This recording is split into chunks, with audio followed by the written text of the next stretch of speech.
Elon மஸ்கோட கனவு நிஜமாகிறதா? வணக்கம் நண்பர்களே. இன்னைக்கு நாம் பேச போகிற விஷயம் ஏதோ ஒரு ஹாலிவுட் படத்தில் வர கதை கிடையாது.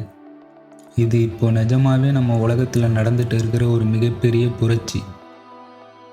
எலான் மஸ்க், இவரை பற்றி நமக்கு தெரியும்.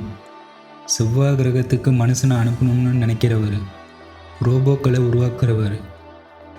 ஆனால் அவரோட எல்லா ப்ராஜெக்டையும் விட ரொம்பவும் மிரட்டலான ஒரு ப்ராஜெக்ட் தான் இந்த நியூராலிங்க். யோசிச்சு பாருங்கள், உங்கள் கையால் ஃபோனை தொடாமலேயே வெறும் நினைவாலேயே ஒரு மெசேஜ் அனுப்ப முடிஞ்சால் எப்படி இருக்கும்? நீங்கள் டிவியை ஆன் பண்ணணும்னு நினச்ச உடனே அது ஆன் ஆனால் எப்படி இருக்கும்? இதெல்லாம் இப்போ சாத்தியமாக போகுது. மனுஷனோட மூளையில் ஒரு சின்ன சிப்பை வச்சு நம்ம மூளையை ஒரு கம்ப்யூட்டரோடு இணைக்கிறது தான் இந்த டெக்னாலஜியோட நோக்கம்.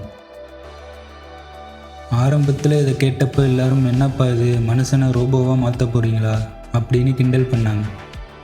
ஆனால் இப்போது முதல் முறையாக ஒரு மனுஷனோட மூளையில் இந்த சிப்பை வெற்றிகரமாக பொருத்திட்டாங்க.